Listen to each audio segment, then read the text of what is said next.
இவங்களுக்கு என்ன சொல்கிறாங்கன்னா, இப்போ கூட தொண்டர்கள் வந்து அவங்களோட அறியாமையை பாவம் பாருங்கள்.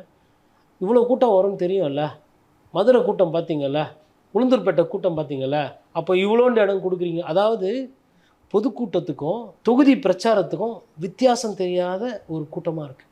இப்போது ஒரு தலைவர் வந்து திருமண கூட்டம் போடுவார், ஒரு தலைவர் வந்து பொதுக்குழு கூட்டுவார், ஒரு தலைவர் வந்து மக்களுக்காக பொதுக்கூட்டம் பேசுவார். பொதுக்குழு வேற, பொதுக்கூட்டம் வேற, திருமண கூட்டம் வேற, இப்படி இருக்குது. இதில் வந்து வித்தியாசம் தெரியாமல் இருக்காங்க. மீன்னா எல்லாமே மீன் தான்.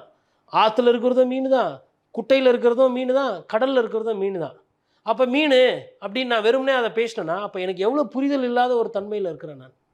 அப்படி தான் இருக்கிறாங்க நிறைய பேர். கரெக்டு ப்ரோ, உடனே எல்லாரும் கரெக்டு ப்ரோ.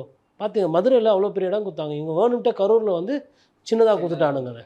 நீங்கள் கேட்டதே 10,000 பேருக்கு தான். நீங்கள் 10,000 பேருக்கு கேட்டால் உங்களுக்கு என்ன 10,000 ஏக்கரா கொடுப்பாங்க? 10,000 பேருக்கு என்ன கேட்குறீங்களோ அதான் கொடுக்க முடியும். இன்னொன்று, அந்த இடம் உங்களுக்கு பிடிக்கல, வேணான்னா அதை என்ன பண்ணியிருக்கணும்? நிராகரிச்சுக்கணும். ஏன் ஒத்துக்கிட்டீங்க? உங்களுக்கு எவ்வளோ அப்போ உங்களுக்கு வந்து புரிதல் இல்லை. அதனால தான் நம்ம என்ன சொல்கிறோன்னா, குற்றச்சாட்டுக்கு போகாமல் ஃபஸ்ட்டு அவங்க வந்து புரிதலை பயன்படுத்தணும், அவங்க நெறிப்படுத்தணுன்றது தான் கோரிக்கை.